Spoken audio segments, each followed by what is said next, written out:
Breaking news now here at 4 in downtown LA, in fact, where crews are battling a fire that spread to multiple structures. KCAL over the scene right now, and assignment editor Mike Rogers is tracking the situation for us from the desk. Hi, Mike. Hi, Juan. Yeah, so this fire actually started to the rear of this row of buildings here in a yard and then spread to at least 2 or 3. KCAL zooms in. You see the firefighters there on the roof. You see the back of the building where they're still actually trying to get a handle on the original fire. This is now a greater alarm fire. I want to show you some video from earlier when KCAL first got over the scene, and you'll see some flames there shooting up from the back and into one of the buildings there. Now, as KCAL, look at your live picture on the left there. He's going to zoom into the front of the building because these are all businesses there on the front part of the building where people we saw actually had to come out and try to evacuate the building after this whole thing happened. But several of these businesses now gutted as this fire moved from the outside to the inside and ruined really several of these. Juan, you and I were talking, a lot of these older buildings have shared attics, which makes it easy for the fire to move. It doesn't also help that there was a lot of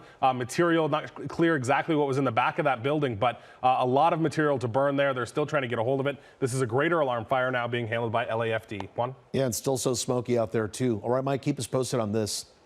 Now here at 4, the worst fears realized. The Titan sub that disappeared on Sunday lost in a catastrophic implosion, killing all 5 people on board. The search for the Titanic explorers gripped the nation and the world, holding out hope for a miraculous rescue, but it did not happen. Instead, the Coast Guard making the emotional announcement that Titan and all aboard are lost. KCAL's Roxana Saberi reports from Boston. 4 days after the submersible Titan was last seen, the U.S. Coast Guard said a remotely operated underwater vessel found something in the search area near the Titanic. An ROV, or remote operated vehicle, from the vessel Horizon Arctic discovered the tail cone of the Titan submersible. The ROV subsequently found additional debris. The debris is consistent with the catastrophic loss of the pressure chamber. Titan, owned by the OceanGate Company, was taking 5 people to see the Titanic wreckage when it went missing on Sunday. According to OceanGate's court filings, at least 46 people successfully traveled on its submersible to the Titanic wreck in 2021 and 2022. Still, the company has faced criticism for years. It follows no code and follows no jurisdiction. Engineer Bart Kemper was part of a marine technology group that has expressed concerns over OceanGate's continued operation without what the group said is typical certification. How rare is it for something like this to happen? We have not lost a non-military submersible before. We've had failures, we've had fatalities, but we've never had this type of incident happen before. The Titan crew included a British billionaire, a Pakistani businessman and his son, a Titanic expert, and OceanGate CEO Stockton Rush. Roxana Saberi, KCAL News. Well, the Navy says a top-secret system designed to spot enemy submarines detected an anomaly in underwater acoustics. That happened just after the submersible lost contact on Sunday, and officials tell the Associated Press that it was likely the Titan implosion. All right, a man who was one of the submersible company's first customers says he felt the dive he was on wasn't safe. No, it was not safe. 2 years ago, 5 people were sitting on the bottom. There's no seat. You cannot stand. You cannot stand or stay on your knees. You only sit 10.5 hours in the same situation. And down we have 4 degrees Celsius. It was very, very cold. 2 of the other men on his dive were OceanGate CEO Stockton Rush and Titanic expert P.H. Nargalet. Both men died in the implosion. The tragedy of the submersible brings to mind other underwater disasters. You may remember the year 2000. The Russian sub Kursk had 2 implosions on board while in the Barents Sea. The crew of 118 people died. And back in 1939, the USS sank off the East Coast in less than 200 feet of water. 26 people died, 33 survived. Stay with KCAL News and KCALnews.com for continuing coverage of the Titan sub tragedy and the investigation into what happened on the expedition to the Titanic. More breaking news now. More violence plaguing our public transportation system. A Metro bus driver stabbed in Venice. Assignment editor Mike Rogers at the desk. And Mike, what do we know so far? Yeah, Juan, unfortunately, the second time a bus driver has been stabbed in recent history. We had that one up in the valley not too long ago. I want to show you some video from KCAL, who was over the scene shortly after it happened. Now, what we know here from LAPD is that the bus driver is stable at a local hospital, and they were able to take the person into custody, but still a very scary scene nonetheless. You see the fire department here, LAPD officers from their Pacific division were here as well. Now, I got a chance to speak with the watch commander over there at Pacific. They did tell me that the person they have in custody is a 60-year-old man who they believe is homeless. Now, I asked the watch commander, was there any sort of dispute between the bus driver and the suspect? Like in the valley, it was over fares. This is the person we believe possibly responsible for this being put into the back of an ambulance. The watch commander over at Pacific told me this was, quote, extremely random. So it doesn't appear there was any interaction between the bus driver and this person before that bus driver was stabbed. So as we come back out here to the desk, we're going to continue to work to get the updated conditions of that bus driver. And then as soon as we get an identity from the suspect, we'll look into his past as well, Juan. All right, we'll check back with you later, Mike. Thanks. A shootout on a residential street in Baldwin Hills, a driver and her passenger right in the middle of the crossfire. Police are investigating that gun battle that wounded a woman and left more than a half dozen vehicles bullet-riddled or damaged. KCAL's Jasmine Veal spoke with neighbors still rattled from the barrage of gunfire on their street. What did that sound like? Those It wasn't a handgun, pow, pow, pow. It was an automatic. This Baldwin Hills woman, who did not want to show her face on camera, says it was that sound of gunfire that woke her up just before midnight Wednesday. She says when she looked out her window, she saw a group of armed men running away on Gelber Place. 4 guys who ran straight around the corner. One of them had a big AK-47. He had it out. LAPD detectives say a woman driver who said she was making a food delivery through DoorDash was hit in the back. Her male passenger was also injured by the shattered glass. Police say the couple raced to this parking lot about a mile away and called for help. Their Mercedes full of bullet holes. At least a half dozen other cars on Gelber Place left in the same condition. This man says 2 of his vehicles were struck. You had bullets in this delivery truck and another car? And another car, yeah, my personal car. How many holes here? It's only 1, and the other one, they got 2. The evidence of that shooting, as we just arrived here, can be seen up and down this street. Cars full of bullet holes. I mean, look at this one. I'm counting as many as 4. Tires are flattened. Duck and cover. Detectives are investigating whether the man who was a passenger in the Mercedes was actually one of the shooters who returned fire, and if that couple was targeted. Investigators collected 26 rounds from an AK-47 and 25 9mm rounds. DoorDash says at this stage there is no evidence that the incident involved anyone working for their delivery company. It's violent over here for no reason. The LAPD says the woman hit is in stable condition. In Baldwin Hills, Jasmine Veal, KCAL News. A driver accused of ramming an LA County Sheriff's SUV is shot in Bell Gardens. It happened near Florence and Eastern Avenues around 4:30 this morning.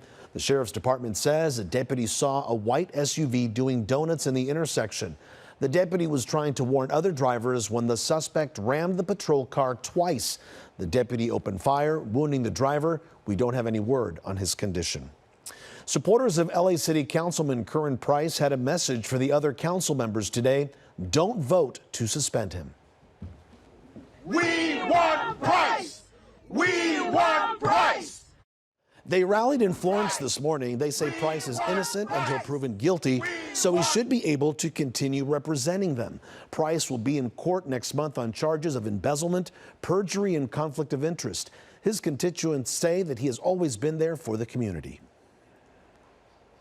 When we have an event, he not only comes and poses for a picture, he grabs a broom and a shovel and starts cleaning our streets. That is our councilman. A council committee is scheduled to discuss Price's future on the council tomorrow. Some Orange County business owners and nonprofits fear they'll drown under increased water bills. Prices could go up 1,200%. KCAL Orange County reporter Michelle Geely spoke with one customer who says he won't be able to afford the increase. Okay, what do you say? Walk on. Walk on. The Shea Therapeutic Riding Center in San Juan Capistrano is a place to help people with disabilities. Oh, Taylor, push yourself up.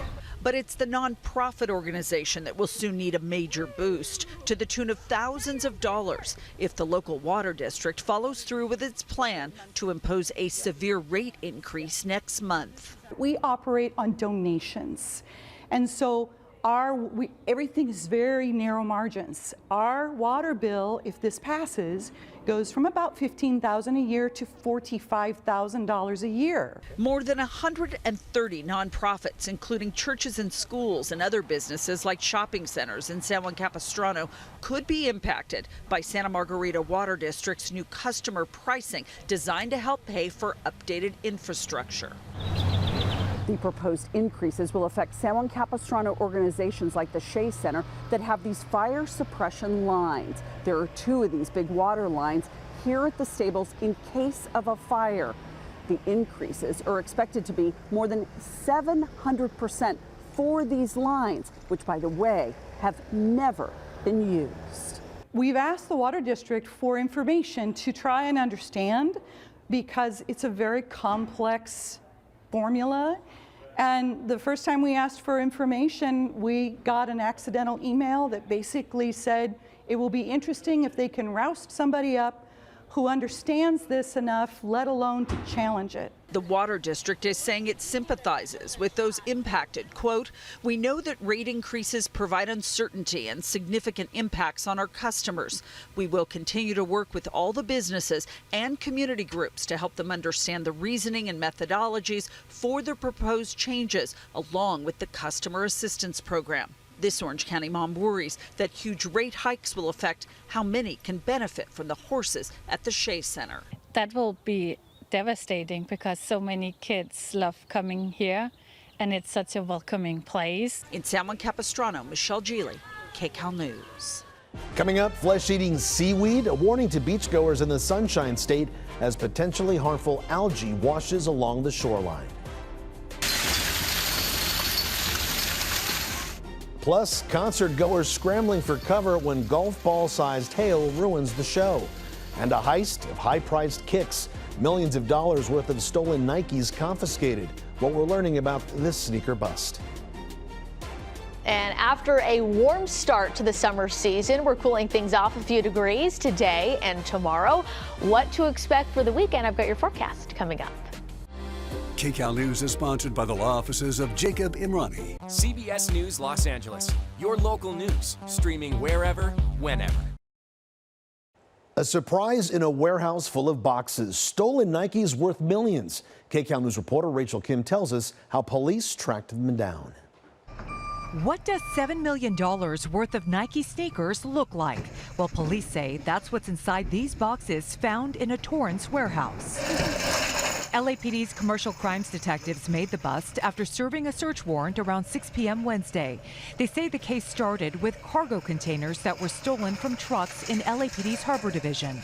Those containers were then taken to this warehouse in Torrance, where the stolen shoes were offloaded. The thefts aren't a surprise to the employees here at Cool Kicks on Melrose Avenue. The store specializes in limited release Nike Jordans, which they say are always in high demand and worth a lot of money. We have shoes in here that start at $150, and we have shoes in here that go for $15,000, $20,000. Frank Garriola is the buyer here at Cool Kicks. He says there are a number of factors that make these kicks so pricey. How limited they are. They sell out in seconds online and at stores, and people, there's like a hype for them. I'd say just the collaboration and who's designing and the model of the sneaker too. The LAPD says they can't give us a lot of information because this is an ongoing investigation. But what they can say is that the shoes were the only items found in the warehouse. They try to sell them anywhere, like to stores like us or even online. There's a bunch of places they could sell the sneakers, so. Yeah, they try to get rid of them as fast as they can. Garriola says there's a huge market for these sneakers. Dior collab. It's a $10,000 sneaker. That's why they have plenty of security, seen and unseen. A couple times people have tried to break down our door in the middle of the night. And then one time a car drove through the front door a couple years ago. But yeah, we're heavily secure here. As for the truckloads of sneakers found in Torrance, police say no arrests have been made, but they do have several people of interest as they try to find out who's responsible for this high-end heist. Having that many is very interesting. I would love to hear the end of this story. Rachel Kim, KCAL News. LA Mayor Karen Bass wants to provide a big boost to local small businesses. This morning, she signed a directive to establish a committee to look into cutting red tape and streamlining the process to get these businesses up and running. Mom and pop shops are still hurting post-pandemic with high inflation and lack of available workers eating into their bottom line. Mayor Bass said they're a vital economic lifeline and need more support. So my direction to the committee is clear: perform a thorough review of everything from our business taxes and fees to our procedures and timelines. Moving forward, it would be easier for businesses to engage with the cities, whether that is for permitting or licensing. They will be met with support, not barriers.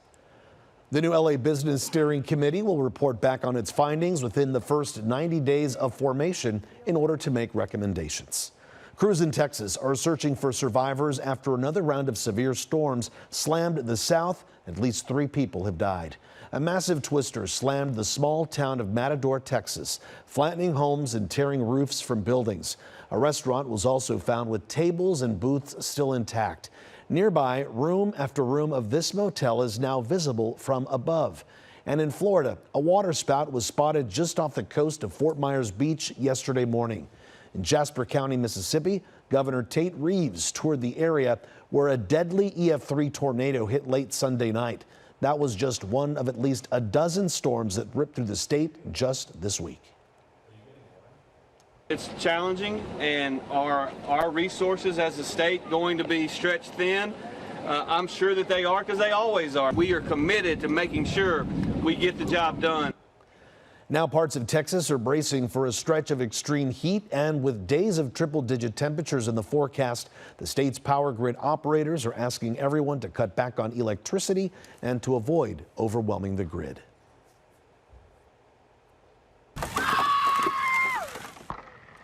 More wild weather left concert goers scrambling for safety.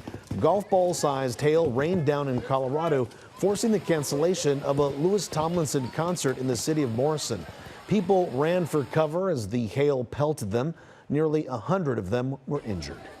And a giant seaweed blob piling up on the Florida coast could be carrying illness-inducing bacteria.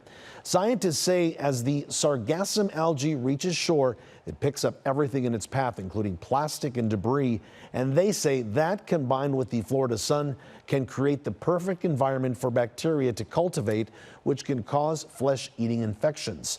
Scientists haven't found any of the flesh-eating bacteria in the samples they tested so far, but they do warn that it could still be present in the water. Experts advise people to stay away from clumps of algae and not to swim in water that looks dirty. An out-of-control SUV hit a customer walking into a Florida gas station just before slamming into the store, and amazingly, that person survived, although they were badly hurt. The cashier called for help while another worker checked on the driver and the customer.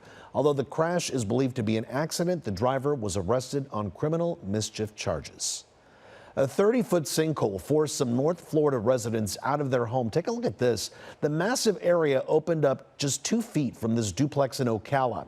Heavy rains have flooded the area, and neighbors say the sinkhole grew quickly. Firefighters red-tagged properties around the sinkhole. More wet weather is expected, and sandbags are being used in hopes of controlling the water. Well, coming up at 4:30, sounding the alarm for pedestrians, the troubling trend on our roadways that may have you thinking twice before crossing the street or even taking a walk. Our approach at TRIP is to give you experiences you can't have in this world. Entering a new dimension, how people are finding their inner peace through the world of virtual reality. KCAL News is sponsored by Toyota of Glendora. This is KCAL News, Los Angeles.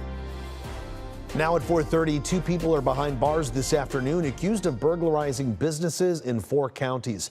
Assignment editor Mike Rogers is at the desk. And Mike, you just spoke with police, and these 2 seem to have been very busy. Yeah, this was a very specific set of burglaries, and their specificity is how Riverside detectives actually caught on. I want to show you some of the things they found in their home after they raided it. But Riverside PD tells me they were able to catch on to these guys because they kept hitting businesses that had jukeboxes, and they would only rob the jukebox. boxes. They would break in at night and burglarize them. And I asked Riverside PD why that was. They say because many businesses lock up their registers overnight, don't have cash in them, so the jukeboxes were the only things that had money. So that's how Riverside PD was actually able to start to catch on to these guys. And then eventually they graduated and started burglarizing some other things and some other types of businesses. In total, Juan, as we come back out here to the desk, Riverside PD says these two are responsible for 28 burglaries in 4 counties, including LA, Riverside, San Bernardino, and San Diego counties, Juan. So they are in custody right now. The detective told me that as of yesterday, there were 28 burglaries. That number could go up as they work with their partner agencies. Yeah, like we said, they seem to be very busy. Yeah. All right, Mike, thanks. Los Angeles is the second deadliest city in America for pedestrians. 158 people who were out walking were hit and killed by cars last year. While walking can be dangerous in our city, pedestrian deaths around the nation are also on an upswing. Drivers nationwide struck and killed more than 7,500 people walking in the U.S., the most in 41 years. Many parts of the country lack adequate infrastructure, even simple things like sidewalk and lightings that can help pedestrians. Our vehicles are getting larger and heavier, and that poses a greater danger for people on foot. The National Highway Traffic Safety Administration suggests cities build safer roadways. They also say educating drivers about their responsibility to yield to pedestrians is also needed. The list of the world's most livable cities is out, and unfortunately, Los Angeles isn't on it. The Economist says Vienna, Austria is number 1. They look at several factors, including healthcare, education, stability, infrastructure, and environment. With 173 cities on the list, the highest ranking U.S. city is Honolulu at 25. The least livable city, Damascus, Syria, which is in the middle of a 12-year civil war. Thanks for watching KCAL News at 4. Our next newscast just moments away on KCAL News at 5 on CBS. And we're always on KCALnews.com and streaming on CBS Los Angeles. We'll see you again tonight for more news on KCAL News at 8, 9, and 10. Have a great afternoon.